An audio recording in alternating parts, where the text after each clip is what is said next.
मागील 2 ते 3 दिवसांपासून महाराष्ट्रातील काही भागामध्ये अवकाळी पावसानं मोठं थैमान घातलं असून पंढरपूर तसेच मंगळवेढा परिसरामध्ये झालेल्या या अवकाळी पावसामुळे शेतकरी राजाचं मोठं नुकसान झालंय। यामध्ये शेतकऱ्याची हातातोंडाशी आलेली द्राक्षाची बाग, ज्वारी, कांदा आदी पिकांचं नुकसान झाल्यामुळे शेतकरी राजा हतबल झालाय।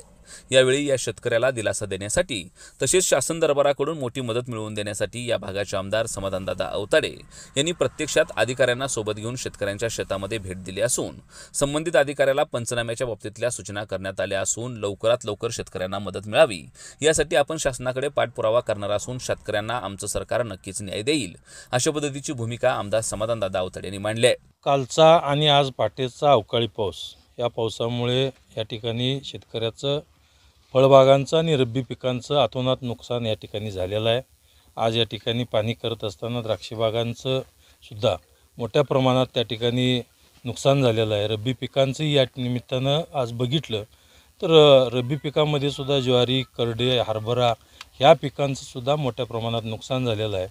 ज्या शेतकऱ्यांचं नुकसान या अवकाळी पावसामुळे झालेलं आहे त्या शेतकऱ्यांचं ज्या पद्धतीनं आज या ठिकाणी काही शेतकऱ्यांचं द्राक्ष बागाच्या ह्याच्यामध्ये आज जर बघितलं, दावण्याचा प्रादुर्भाव या ठिकाणी द्राक्ष पिकावर आहे, द्राक्ष बागेवर आहे। शिवाय ज्या पद्धतीनं काल पाऊस झाला तर आता फ्लॉवरिंगमध्ये जे आलेली आहेत द्राक्षे, तर फ्लॉवरिंगमध्ये आलेली द्राक्षाची मनी त्या ठिकाणी फ्लॉवरिंग ते गळून पडायला लागलं आहे। आता 2 दिवसानं त्याला वाळल्यानंतर ते कुजवा होणार आणि सगळे मनी त्या ठिकाणी जाणार, तर मोठ्या प्रमाणात शेतकऱ्याचं नुकसान त्या ठिकाणी होतं आहे।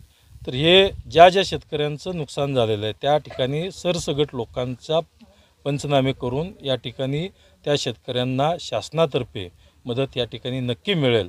या ठिकाणी आज तहसीलदार साहेब यांनी पंचनामे या ठिकाणी चालू केलेले आहेत, कलेक्टर साहेबांनी त्या ठिकाणी सांगितलेलं आहे।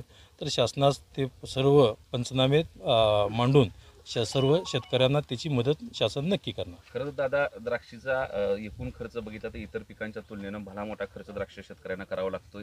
नोटबंदीच्या काळापासून आतापर्यंत सतत द्राक्ष शेतकरी अडचणीत आहे। गारपीट असेल, बाजारभाव असतील, या सगळ्या गोष्टींच्या संदर्भात आता मिळणारी मदत एकतर एका बाजूला ती फार लवकर झटकन मिळणं गरजेचं आहे आणि दुसऱ्या बाजूला मिळणारी मदत ही त्याला त्याचं पूर्ण नुकसान जरी भरून देणारी नसली तरी त्याला आधार चांगल्या पद्धतीने देणारी असली पाहिजे। आज 22,000च्या आसपासचा आकडा त्या ठिकाणी समजतोय की तो एकरी मिळतोय आणि एकूण जर तुमच्या पाठीमागे द्राक्ष शेतकरी आहेत त्यांना जर विचारलं की 22,000मध्ये काय होतंय, तर आज द्राक्ष शेतकऱ्याची 1-2 फवारणी देखील 22,000मध्ये होत नाही। त्यामुळे एका बाजूला त्याला पटकन मदत मिळणं, दुसऱ्या बाजूला द्राक्षासारख्या पिकामध्ये वाढून मदत मिळण्यासाठी सरकार पातळीवर तुम्ही काय पद्धतीचं आवाहन करणार आहे किंवा कशी मांडणी करणार आहे त्याची?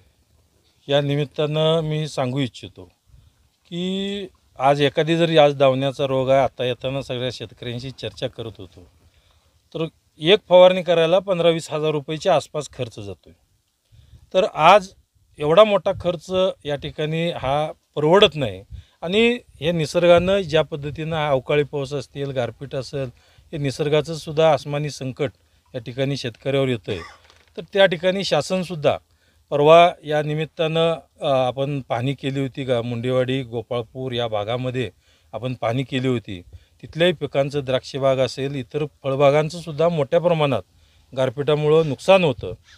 तर आज त्या ठिकाणी 18,000 रुपये हेक्टरी मदत होती, परंतु शासनास आम्ही मांडून सर्व आमदारांनी त्या ठिकाणी सांगून तर शासनसुद्धा शेतकऱ्यांच्याच बाजूचं आहे। शासन नक्कीच या ठिकाणी मदत करतील।